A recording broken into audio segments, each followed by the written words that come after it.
Siyanibingelela balaleli umsakazo iGagasi FM onibingelelayo umama uphindile wakaHlongwa osonta ebandleni elibizwa ngokuthi izikhova ezimnqini eliphethwe eMpumalanga. uBishop wethu ubaba Mashinini liphinde lizophathwa eKZN ubaba uBishop wethu uManyoni. Sizongena emazwini ayisikhombisa. Izwi engizongena kulona izwi lesine. Sizofunda lapha ngokaMakro, uMakro 15, bese siyahamba siya lapha ku33, bese sizongena ku34, bese siyahamba futhi sizogcina lapha ku36. Lifundeka kanjena ke lelizwi likaMakro 15. Sekufikile ihora lesithupha kwabamnyama emhlabeni wonke, kwaza kwaba yihora lesishagalolunye 34. Ngehora lesishagalolunye uJesu wamemeza ngezwi elikhulu wathi, Eloyi, Eloyi lama sabathani, okungukuthi ngokuhunyushwa uNkulunkulu wami ngishiyelani nami. Sithi number 34, abanye kwababemngakhona bekuzwa bethi, bheka ubiza uEliya. 36, wayesegijima omunye wagcwalisa ilula ngovinika, walithoma emhlangeni wamphuzisa wathi, yekani sibone uma uEliya eza kumehlisa nami. Lapha sithola indodana yomuntu ibethelwe emthini wehlazo. Siyakhumbula ukuthi uma umuntu mezolengiswa esiphambanweni kwakulengiswa abantu abayizilelesi. Uma kuthiwa kulengiswa izilelesi ingoba wawutholakala wena unecala, bese uyahanjiswa enkosini enkulu wakuthiwa uJuda, bese kuba iyona bese ibekela ukuthi wena umgongo wakho uzohamba kanjani, ngakube wena uzolengiswa, ngakube wena uzobhaqabula. Kodwa inkosi yamakhosi sayithola ukuthi yalengiswa esiphambanweni lapho kwakulengiswa khona abantu ababeyizilelesi. Uma isilengiswa esiphambanweni siyathola lana ukuthi kunabantu ababekhona ababeyiphelezela beyichapha ngenhlamba, abanye beyibhaqabula ngezimvubu, yaze yahamba yaze yolengiswa emthini wehlazo. Khumbula ukuthi lo muntu olengiswa emthini wehlazo inkosi yamakhosi, kwakuyindodana yomuntu eyayizelwe yodwa. Siyathola ukuthi lapha wafumanyiswa enecala kodwa engenacala. Siyayithola inkosi yamakhosi isilenga esiphambanweni, isifakwele iy'pikili. Khumbula ukuthi njengoba elengiswa esiphambanweni, ukulengiswa kwakhe kwakuyicebo elalihleliwe. uNkulunkulu wayenecebo lokuthi uJesu makaphile maqede bese eyafa bese eyavuka. Uma esevukile uvuka phela esewuKristu, njengoba kuzofuna kufezakalise icebo lakhe lokuthi qala adlule ekufeni. Njengoba ezodlula ekufeni, abantu ababekhona babemangala ukuthi umuntu omkhulu kangaka ulengiswa kanjani. Abantu ababekhona lapho babemangala ukuthi umuntu obizwa ngendodana kaNkulunkulu ulengiswa kanjani emthini.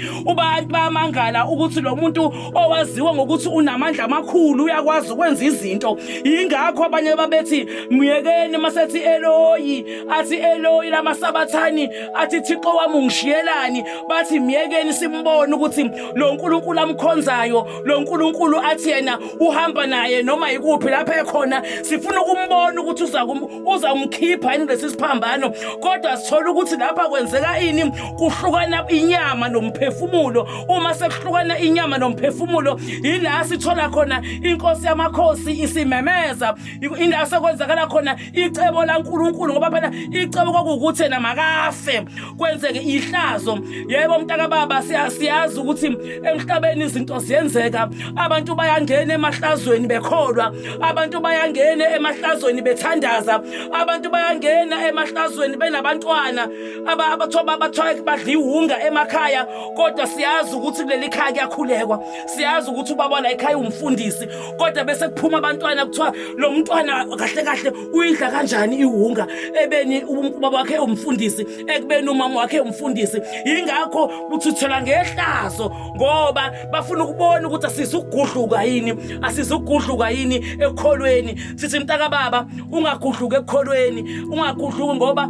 kunecebo uNkulunkulu akakufaki esithandweni somlilo engazi uzokhipha kanjani njengoba ekufaka esithandweni somlilo unecebo lokuthi uza kukhipha nenkosi yamakhosi yabethelwa esiphambanweni yathelwa ngehlazo kwababaza umhlaba wonke kwahleka izwe lonke kanti kuzokwenzakala izimanga nemangaliso yathi meqedwe kumemeza ithi Eloyi sehlukana inyama nomphefumulo sebabanyakaza umhlaba wazamazama umhlaba kwaqhephuka amatshe kwahlephuka ihenqo zethempeli kwamangala wonke umuntu bonke abantu baqhaqhazela abasaba bathi kanti ubani lo bethelwe lana ngezwi lakhe lokuthi wamemeza maqede kwenzeka imanga nemangaliso kwamnyama ezweni kwaqhephuka amatshe kwamangala abantu kanti la uKristu sezongena kuphi ethuneni obengena ethuneni ungena uJesu ethuneni uthi masephuma uphuma kaphe uSeukristu usewumntwana kaNkuluNkulu sebayababaza bonke abantu bathi hawu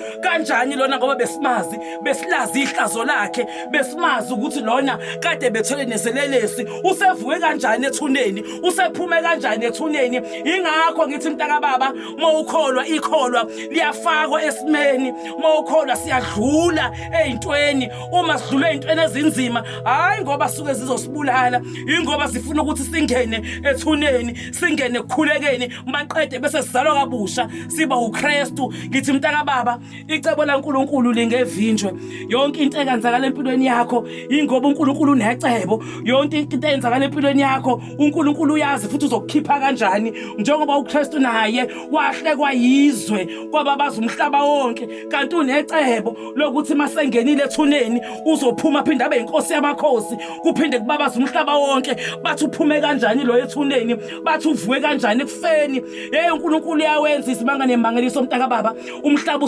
usubukise ngawe umhlaba usubabazile uNkulunkulu besenza icebo ngithi mina icebo laNkulunkulu lingevinjwe umuntu mntaka baba ngithi namanje sithi masikhulekeni singahlukani nencwadi engcwele sithi masilazi izwi laJehova sithi konke okwenzakala ngaphansi komthunzi welanga kunecebo laNkulunkulu uzosibona sengathi uyafa namhlanje kanti uzovuka kusasa uvuke usuKristu konke lokho sicela emagameni amathathu ngelikayise ngelikantodana ngikamoya engcwele uze kunaphakade amen.